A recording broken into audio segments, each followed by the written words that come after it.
नमस्कार, स्वागत है आप सभी का। मैं हूं आपके साथ सपना। शुरुआत करते हैं बुलेटिन की। अखिलेश यादव का योगी परिवार। बता दें आपको, पश्चिम बंगाल में लॉ स्टूडेंट के साथ गैंगरेप की घटना सामने आई है। इसी मामले में पुलिस ने 3 लोगों को गिरफ्तार किया है। इस मामले में नेताओं की प्रतिक्रिया भी सामने आ रही है। इसी पर उन्होंने योगी सरकार को घेरा है। अखिलेश यादव ने कहा कि आए दिन उत्तर प्रदेश से दुष्कर्म की खबरें सामने आती हैं। अखिलेश यादव ने कहा कि मैं बंगाल के लोगों और खासकर मुख्यमंत्री जी से कहना चाहता हूं कि भाजपा से सावधान रहें। कोई भी घटना होगी, अगर आप निष्पक्ष भी कार्रवाई करना चाहेंगे तो उसमें उससे भाजपा के लोग राजनीतिक लाभ लेना चाहेंगे। महिलाओं की छेड़खानी के मामलों में उत्तर प्रदेश सबसे आगे है, क्योंकि यहाँ की सरकार कानून व्यवस्था को छोड़कर बाकी सभी चीजों पर ध्यान दे रही है। मैं बंगाल के लोगों से और खासकर आदरणीय मुख्यमंत्री से कहना हूँ, बहुत सावधान रहिए बीजेपी से। कोई भी घटना होगी, अगर आप निष्पक्ष भी कार्रवाई करना चाहेंगी तो उससे पॉलिटिकल लाभ लेना चाहते बीजेपी को। आए दिन यहाँ बलात्कार हो रहे यूपी में। आप सोचिए, अयोध्या सबसे पवित्र धरती, वहाँ बलात्कार हो गया। लखनऊ में बलात्कार होते, कहाँ नहीं होते। और महिलाओं की छेड़खानी में सबसे आगे उत्तर प्रदेश है। वो इसलिए क्योंकि यहाँ की सरकार कानून व्यवस्था के अलावा सब पे ध्यान दे रही है। पत्रकार क्या कर रहे हैं, नेता लोग क्या कर रहे हैं, वहाँ क्या हो रहा है। तो अगर कानून व्यवस्था पे ध्यान नहीं देंगे तो यही हालत होगी। उत्तर प्रदेश नंबर 1 है सब चीजों में। इस सरकार ने बाल बेटी को न्याय नहीं दिलाया, उसके पिताजी पे झूठे मुकदमे लगा दिए, जेल भेज दिया। और आप में से कई पत्रकार साथी वो जानते होंगे, आप लोगों पे भी झूठे मुकदमे रखे हैं। कभी ईडी, इनकम टैक्स और तमाम विभाग आपके पीछे भी पड़ जाते हैं। तो ये कोई नई चीज नहीं है, ये खेल भारतीय जनता पार्टी का बहुत पुराना है, दबाव बनाने के लिए। अब पुलिस किसकी है? पुलिस कोई संविधान से थोड़ी चल रही है। पुलिस भारतीय जनता पार्टी का कमल लेके चल रही है। हम लोगों ने बाकायदा 18,000 एफिडेविट दिए थे ऐसे लोगों के जो 19 में वोट डाले थे, 22 में उनका डिलीट हो गया था वोट। उसका जवाब आज तक नहीं दिया और न किसी आरोप पे कार्रवाई हुई है। योगी सरकार ने एक बार फिर लापरवाह अफसरों के खिलाफ अपना सख्त रुख अपनाया है। बता दें इस बार प्रति भूमि विकास विभाग के प्रधानमंत्री कृषि सिंचाई योजना 2.0 के 4 परियोजना प्रबंधक और 3 अवर अभियंताओं को कार्य में लापरवाही बरतने पर प्रतिकूल प्रविष्टि दी है। वहीं सीएम योगी ने उच्च अधिकारियों को निर्देश दिए हैं कि लापरवाह अधिकारियों के कार्य में कार्रवाई के बाद भी सुधार नहीं आता है तो उनके खिलाफ कठोर कार्रवाई की जाए। विभागीय समीक्षा बैठक में सामने आया कि परियोजना प्रबंधक और अवर अभियंता की लापरवाही प्रति भूमि विकास विभाग की प्रधानमंत्री कृषि सिंचाई योजना 2.0 के राज्य स्तरीय नोडल एजेंसी के मुख्य कार्य अधिकारी जीएस नवीन ने बताया कि सीएम योगी की मंशा के अनुरूप समय समय पर योजनाओं की प्रगति को लेकर विभागीय समीक्षा की जाती है। इसी क्रम में हाल ही में योजना के परियोजना प्रबंधक और अवर अभियंताओं के साथ समीक्षा बैठक की। इस दौरान परियोजना प्रबंधक और अवर अभियंताओं से परियोजनाओं के डीपीआर के अनुसार पिछले 5 वर्षों में किए गए कार्यों के विवरण की जानकारी की गई, लेकिन 4 परियोजना प्रबंधक और 3 अवर अभियंता कार्यों का विवरण नहीं दे सके। इसके साथ ही वर्तमान वित्तीय वर्ष की कार्ययोजना के बारे में भी नहीं बताया। हाल ही में हुई बैठक में कार्य में सुस्ती और लापरवाही पर 4 परियोजना प्रबंधक और 3 अवर अभियंताओं की कार्यशैली पर भी सवाल उठे। इसे मुख्यमंत्री ने गंभीरता से लिया। इसके बाद एक्शन लिया गया। उन्होंने उच्च अधिकारियों को स्पष्ट निर्देश दिए कि अगर कार्रवाई के बावजूद वो अपनी कार्यप्रणाली में सुधार नहीं करते हैं तो भविष्य में और भी कड़ी कार्रवाई की जाएगी।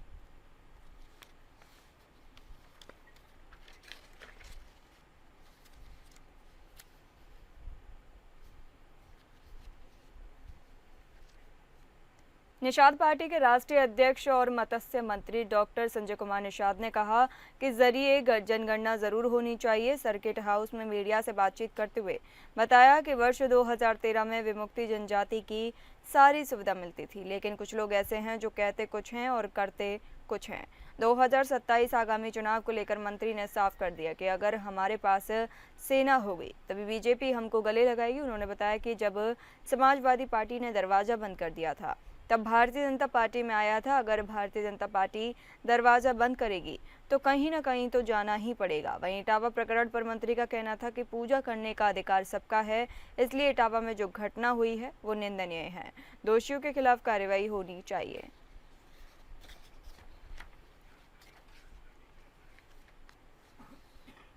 धन्यवाद दूंगा।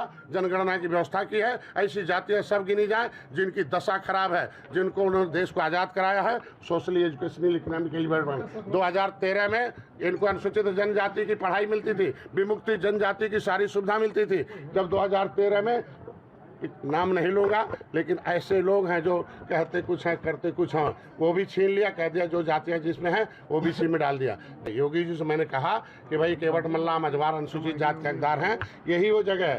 पहली बार है कि योगी जी ने पत्र लिखा आरजीआई को, आरजीआई ने एक्सेप्ट कर लिया कि केवट मल्ला मझवार अनुसूचित जाति के हकदार हैं। योगी जी हमारी आवाज़ उठाते थे जब सांसद थे, तो उनको चाहिए ना कि आज सत्ता में लिख दे। हम कहते भारतीय जनता पार्टी ने अपने मचुआ विजन में लिखा था कि हम निषादों के आरक्षण सबसे पहले देंगे, तो भारतीय जनता पार्टी केंद्र राज्य में है 10% आरक्षण अगर प्रत्याश को दिया।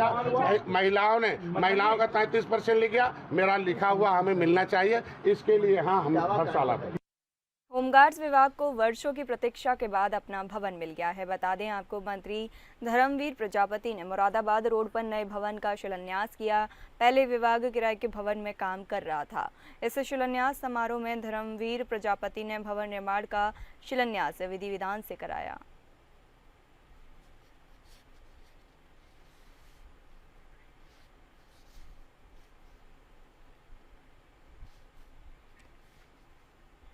गाजीपुर में जिला कारागार का औचक निरीक्षण किया गया। बता दें आपको, गाजीपुर में मुख्य न्यायाधीश गाजीपुर धर्मेंद्र कुमार पांडे एवं पुलिस अधीक्षक गाजीपुर डॉक्टर नीरज राजा द्वारा जिला कारागार गाजीपुर का औचक निरीक्षण किया गया। निरीक्षण के क्रम में मेस बैरकों की सघन तलाशी लेते हुए पूरे परिसर को चेक किया गया एवं संबंधित अधिकारी और कर्मियों को आवश्यक दिशा निर्देश भी दिए गए। इस अवसर पर अपर जिलाधिकारी एवं अन्य अधिकारी कर्मचारीगण मौजूद रहे। निरीक्षण का उद्देश्य कारागार की सुरक्षा और व्यवस्था को और भी मजबूत करना था। बताते चलें कि कारागार निरीक्षण की आवश्यकता इसलिए होती है ताकि कारागार की सुरक्षा और व्यवस्था को और भी मजबूत किया जा सके। इससे कैदियों के अधिकारों की रक्षा और उनके कल्याण को भी बढ़ावा मिलता है।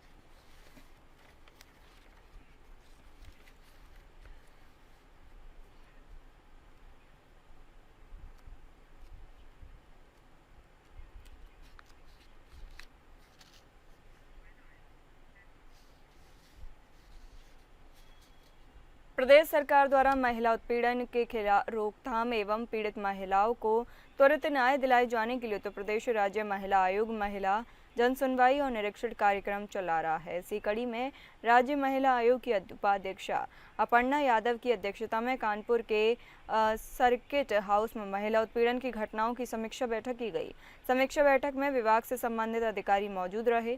महिला उत्पीड़न से संबंधित घटनाओं की समीक्षा करने के बाद मीडिया से बातचीत करते हुए महिला आयोग की उपाध्यक्ष अपर्णा यादव ने कहा कि डबल इंजन की सरकार के जो योजनाएं चल रही हैं उसका लाभ लाभार्थी महिलाओं को मिलना चाहिए। इस विषय पर सबको आदेश दिया गया है। महिला अपराध पर उन्होंने कहा कि महिला आयोग की वजह से इसका निस्तारण किया जा रहा है। उन्होंने बताया कि 2018 से पहले हम 9वें रैंक पर थे, लेकिन डबल इंजन की सरकार में ये आंकड़ा अब कम हो गया है। इसके लिए प्रधानमंत्री और मुख्यमंत्री को धन्यवाद देते हैं। और हमारी मीटिंग थी यहाँ पे सभी अधिकारियों से, हमने निर्देश दिए हैं जो भी कुछ अच्छा हो सकता है, बेहतर हो सकता है महिलाओं के लिए, वृद्धों के लिए, और जो आदरणीय प्रदेश सरकार डबल इंजन की सरकार मुख्यमंत्री जी की जो स्कीम चल रही हैं वो सारी स्कीमें बच्चों को, महिलाओं को मिले सुचारू रूप से। उत्तर प्रदेश सरकार ने स्कूली शिक्षा में बड़े बदलाव किए हैं। बता दें आपको, जिसके बाद से ही प्रदेश में कम छात्र वाले प्राथमिक स्कूलों के विलय का मामला सुर्खियों में छाया है। प्रदेश में 50 से कम छात्रों वाले प्राथमिक स्कूलों को आसपास के बड़े स्कूल में मर्ज करने का निर्णय लिया गया है। हालांकि इस नियम में सभी प्राइमरी स्कूल शामिल होंगे, ऐसा नहीं है।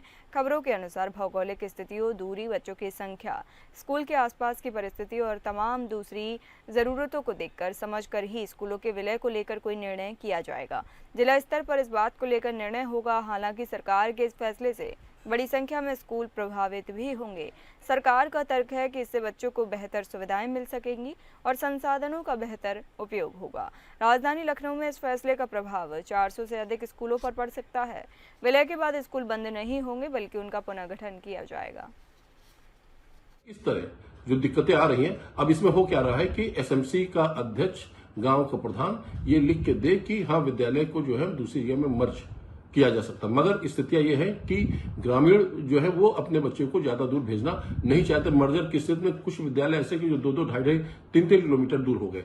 दूसरी बात यह है कि इससे पहले भी विद्यालयों को बेसिक विद्यालय बढ़ाकर मर्ज किए गए थे 2 विद्यालयों के साथ, तो करीब बहुत सारे कई हजार पदों की तिलांजलि हम लोग को देनी पड़ी थी। लगातार पदों को संख्या घटती जा रही है, लगातार विभाग बताता जा रहा है कि अभी भी आपके जो है आपके पद ज्यादा है। हकीकत यह है कि हर साल हजारों की संख्या में पूरे प्रदेश में शिक्षक रिटायर हो रहे हैं, फिर भी अभी तक विभाग सरप्लस शिक्षकों को दिखा रहा है और ऐसी स्थितियों में आने वाले समय में कोई भी भर्ती की गुंजाइश नहीं बची रहेगी। बाहर धरना प्रदर्शन चल रहा है, डीएलएड के विद्यार्थी धरना प्रदर्शन कर रहे हैं। आखिर डीएलएड के बच्चों को ट्रेंड किया गया, इस आशय से किया गया कि कभी न कभी तो इस श्रेणी में जुड़ेंगे, मगर जो व्यवस्था इस समय चल रही है ऐसा नहीं लगता है कि भविष्य में कोई नई भर्तियां होंगी, क्योंकि लगातार सरप्लस टीचर दिखाया जा रहा है।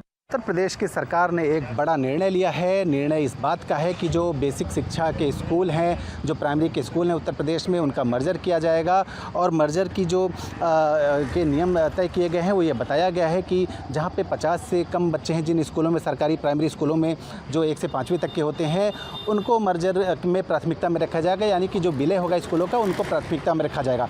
हालांकि ये निर्देशित नहीं है और ये नहीं कहा गया है कि जितने भी स्कूल 50 बच्चों से कम वाले हैं उनका सबका मर्जर होगा। कंडीशंस क्या है उनको देखा जाएगा, किस तरह की वहाँ पर स्थितियाँ हैं, परिस्थितियाँ हैं, क्या उनका मर्जर संभव है या नहीं है, दूरी कितनी है, बच्चे कितने हैं, जो जगह होगी जहाँ पर प्राइमरी स्कूल होगा वो वहाँ पर वो जगह कैसी होगी, वहाँ पर स्थितियाँ कैसी होंगी, इन सबको देखा जाएगा और इसके बाद इस मर्जर पर निर्णय लिया जाएगा। यानी ये कोई तय नहीं है कि अगर 50 से कम बच्चे हैं तो उस स्कूल का विलय ही किया जाएगा दूसरे स्कूल के साथ, लेकिन ये देखा जाएगा कि अगर संभव है तो मर्जर ज़रूर किया जाएगा। इसका एक फ़ायदा ये मिलेगा कि जो शिक्षा है, क्वालिटी है, उसमें सुधार देखने को मिलेगा। कंपोजिट जो विद्यालय होते हैं 1 से 8वीं तक के, उस तरह के विद्यालय की स्थापना प्रदेश में होगी और क्योंकि शिक्षकों की संख्या बढ़ेगी, छात्रों की संख्या बढ़ेगी, तो एक नया माहौल मिलेगा बच्चों को पढ़ाई के लिए। आने वाले कुछ दिनों में स्थितियाँ साफ होंगी कि किन स्कूलों का विलय होगा, किन का नहीं किया जाएगा, किस तरह शिक्षकों को समायोजित किया जाएगा। तमाम जो चीज़ें हैं उन पर जो क्लियरिटी है वह आने वाले दिनों में पता चलेगी।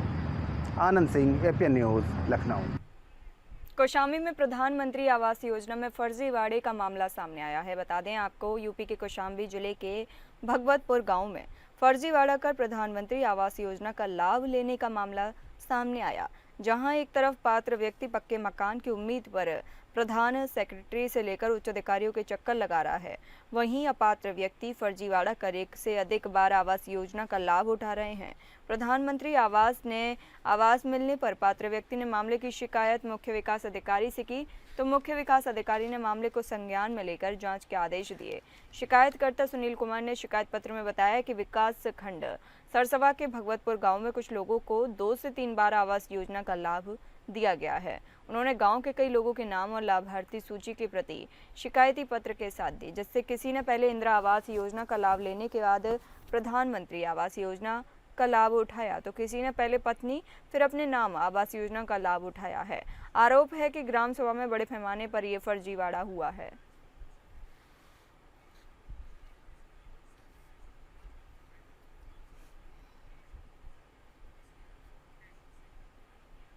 महाराजगंज जनपद के नौतनवा कस्बे में उस समय चर्चा का विषय बन गया जब एक समाज सेवी द्वारा उप जिलाधिकारी के प्रति अभद्र भाषा का प्रयोग करते हुए एक वीडियो सोशल मीडिया पर वायरल हो गया। ये वीडियो क्षेत्र में कौतूहल का विषय बन गया है और प्रशासनिक हलकों में भी इसको लेकर गहमा गहमी देखी जा रही है। विवाद की जड़ एक विवादित भूमि पर चल रहा निर्माण कार्य बताया जा रहा है, जिसे एक पक्ष गौशाला भूमि बता रहा है, जबकि राजस्व अभिलेखों में वो भूमि नवीन प्रति के रूप में दर्ज है। नौतनवा कस्बे की ये घटना प्रशासन और समाज के बीच मर्यादा व गरिमा की लकीर को पार करने का उदाहरण बन गई है, जहां एक और प्रशासनिक अधिकारी कानून व्यवस्था बनाए रखने के लिए कार्यरत हैं, वहीं समाज के कुछ लोग स्वार्थों की पूर्ति के लिए उन्हें अपमानित करने से भी नहीं चूकते।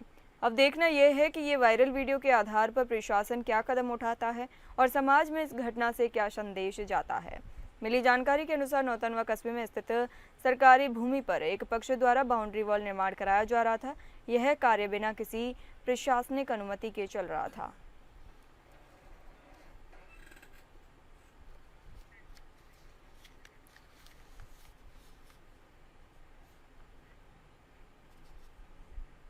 ग्रेटर नोएडा में समलैंगिक ऐप के माध्यम से लोगों को फंसाकर लूटपाट की जा रही है। बता दें, इस गिरोह का पर्दाफाश है। आरोपियों को पुलिस ने किया है। 6 आरोपियों को पुलिस ने गिरफ्तार किया है। पकड़े गए आरोपियों में से शिवम और यश दोनों सगे भाई हैं। ग्राइंडर ऐप के माध्यम से दोस्ती के बहाने बुलाकर लूट करते थे, मारपीट कर पैसे लेते थे, पैसे ट्रांसफर भी करवाते थे। आरोपियों के कब्जे से एक कार, लूट की नकदी, तमंचे, कारतूस भी बरामद हुए हैं।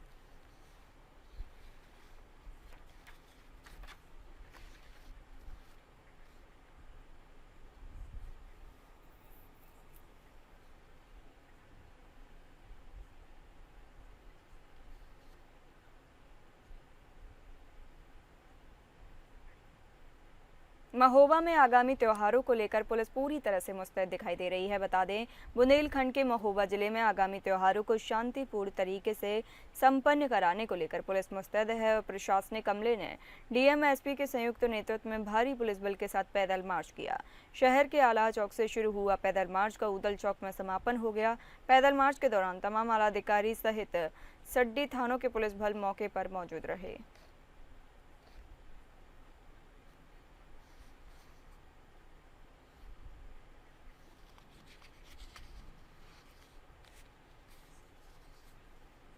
अमरोहा में घरेलू विवाद के चलते मारपीट हो गई। बता दें आपको, पंचायत में कुछ दबंगों ने एक युवक के साथ जमकर मारपीट की। मारपीट की पूरी घटना पंचायत में मौजूद किसी व्यक्ति ने मोबाइल में रिकॉर्ड कर ली, जो अब सोशल मीडिया पर तेजी से वायरल हो रही है। वीडियो में आप साफ देख सकते हैं कि कुछ लोग युवक को लात घूंसों से पीटते हुए नजर आ रहे हैं।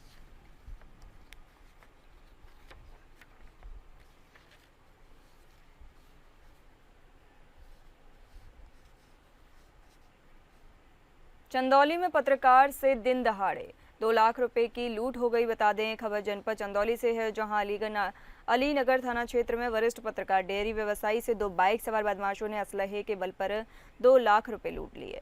घटना निजी अस्पताल के सामने सड़क किनारे हुई, जहां पीड़ित को मुठिया से वार कर बैग छीनकर हमलावर फरार हो गए। पुलिस मामला दर्ज कर मामलों की तलाश कर रही है।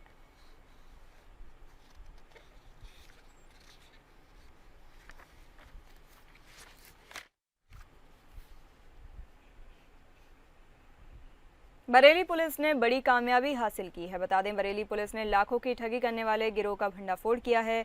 ये गिरोह बीएसएनएल के फर्जी अधिकारी बनकर आम लोगों को टावर लगाने का झांसा दे रहे थे। ये लोग टावर लगाने के नाम पर लाखों की ठगी करते थे। पुलिस और एसओजी की टीम ने संयुक्त कार्रवाई करते हुए 6 शातिरों को गिरफ्तार किया है।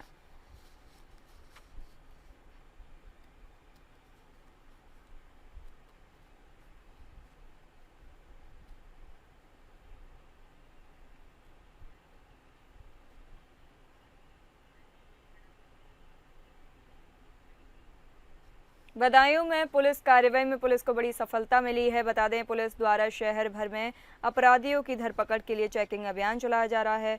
पुलिस चेकिंग अभियान में पुलिस ने शातिर बदमाशों को गिरफ्तार किया है। चेकिंग कर रही पुलिस टीम की शातिर बदमाशों को पुलिस ने गिरफ्तार कर लिया है।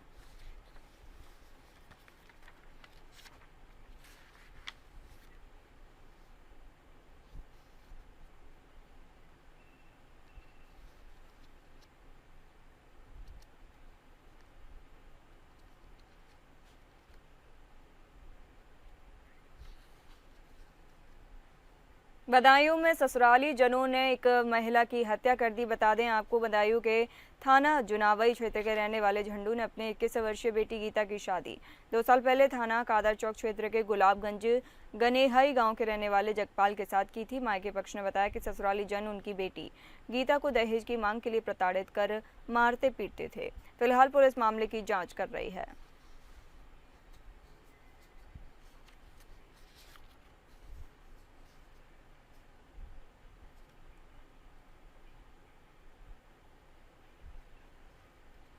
बदायूं के कुंवर गांव में 12 साल बड़े युवक से रिश्ता तय करने से क्षुब्ध युवती ने फंदे से लटककर अपनी जान दे दी। परिजन फंदे से शव उतारने के बाद घर से फरार हो गए। ग्रामीणों की सूचना पर पहुंचे सीओ व पुलिस ने घटना स्थल का निरीक्षण किया। पोस्टमार्टम रिपोर्ट में मौत का कारण हैगिंग से बताया गया है। अभी पुलिस बाकी की जाँच पड़ताल में जुटी हुई है।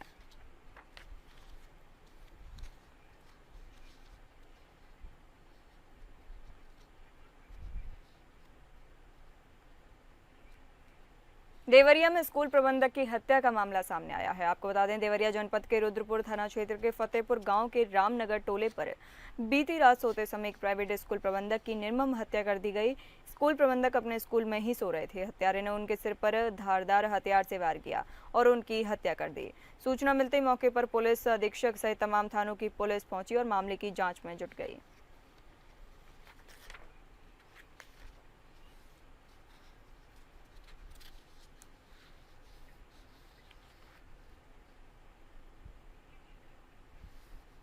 महोबा में आकाशीय बिजली गिरने से किसान की मौत हो गई। आपको बता दें, बुंदेलखंड के महोबा जिले में तेज आवाज के साथ गिरी आकाशीय बिजली की चपेट में आकर खेत में बुवाई करने गए किसान की दर्दनाक मौत हो गई। किसान को खेत में अचेत अवस्था में पड़ा देख परिजनों में हड़कंप मच गया।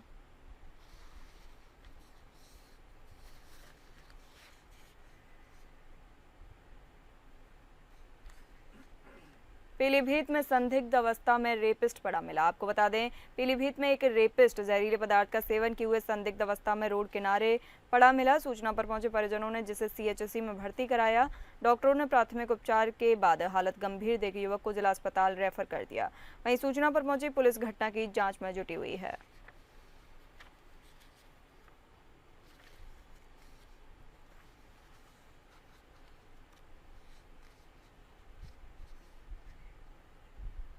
सीतापुर के आनंद विहार कॉलोनी से एक दिल दहला देने वाली घटना सामने आई है। आपको बता दें, जहां एक व्यक्ति ने अपनी पत्नी की हत्या की सुपारी देकर हत्या करवा दी। मृतक महिला की बेटी ने वारदात को अपनी आंखों से देखा और पुलिस को जानकारी दी। मृतका सुशीला, जो पेशे से एक ऑर्केस्ट्रा डांसर थी, पिछले काफी समय से इस पेशे में कार्यरत थी। उसके पति देशराज को उसका यह काम पसंद नहीं था, जिसके कारण दोनों के बीच लंबे समय से विवाद चल रहा था। कई बार आपसी कलह की स्थिति तलाक तक पहुंच गई थी। देशराज ने अपनी पत्नी की गतिविधियों से परेशान होकर कुछ बदमाशों के द्वारा उसकी हत्या करवा दी।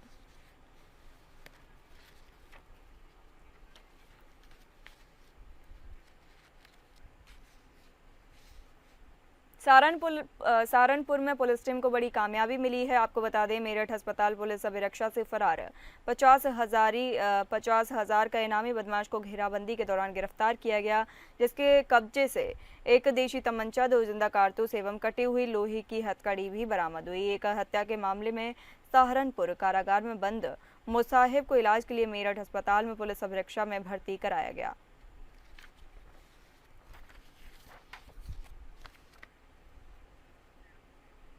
फिलहाल इस बुलेटिन में इतना ही। नमस्कार।